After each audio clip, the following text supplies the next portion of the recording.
तुम कुछ नहीं जानते, ऐसी कार तुमने बनाई ही क्यों। यही शब्द थे बिल फोर्ड के जब रतन टाटा जी अपनी इंडिका कार यूनिट को बेचने के इरादे से उससे मिलने अमेरिका गए थे। लेकिन समय का पहिया घूमा और वही हेनरी फोर्ड जिन्होंने कभी रतन टाटा को ताना मारा था, वो कुछ साल बाद टाटा जी से बार बार कह रहे थे कि आपने हम पर बहुत बड़ा एहसान किया है। ये साल 1998 की बात है।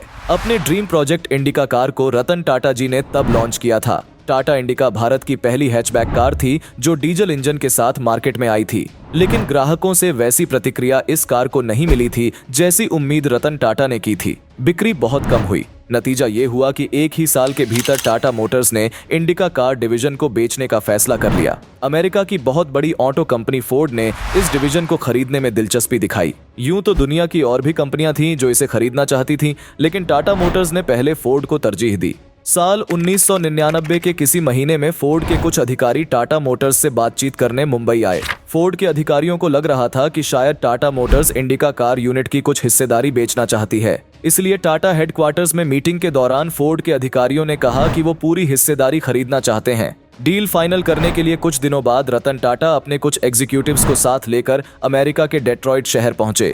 फोर्ड के तत्कालीन चेयरमैन बिल फोर्ड वहीं रहते थे। बिल फोर्ड से रतन टाटा की मीटिंग लगभग 3 घंटे तक चली थी, लेकिन मीटिंग बेकार बेनतीजा रही। मीटिंग के दौरान बिल फोर्ड का रवैया कुछ ऐसा था जैसे वो दिखाना चाह रहे हों कि वो ऑटो इंडस्ट्री की कितनी बड़ी हस्ती हैं और इंडिया से आए रतन टाटा उनके सामने कुछ नहीं है। बिल फोर्ड ने रतन टाटा का अपमान किया। उन्होंने रतन टाटा से कहा, तुम कुछ नहीं जानते, तुम्हें कुछ नहीं पता, तुमने पैसेंजर कार डिवीजन शुरू ही क्यों की। बिल फोर्ड ये भी जता रहे थे जैसे इंडिका कार डिवीजन खरीदकर वो रतन टाटा पर कोई एहसान कर रहे हों।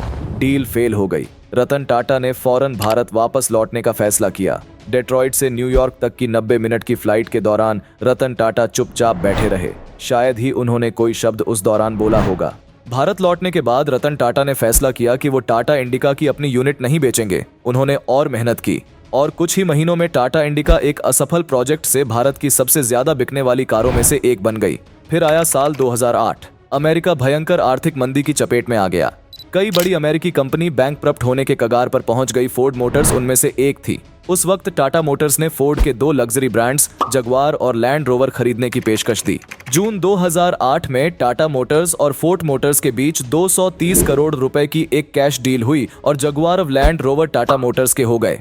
फोर्ड के चेयरमैन बिल फोर्ड ने रतन टाटा को धन्यवाद कहा। उस मुश्किल वक्त में फोर्ड को इतनी अच्छी डील देने के लिए रतन से बिल फोर्ड ने कहा कि आपने हम पर बहुत बड़ा एहसान किया है, हम आपके बहुत कृतज्ञ हैं। जवाब में रतन टाटा ने बिल फोर्ड को कोई ताना कोई उल्हाना नहीं दिया, सिर्फ एक मुस्कान दी। यही तो होते हैं असली बड़े लोग। साल 2015 में ये कहानी टाटा ग्रुप के पूर्व एग्जीक्यूटिव ने प्रवीण काडले ने एक पब्लिक इवेंट में सुनाई थी। प्रवीण काडले रतन टाटा के साथ उस टीम का हिस्सा थे जो फोर्ड मोटर्स से डील करने अमेरिका गई थी।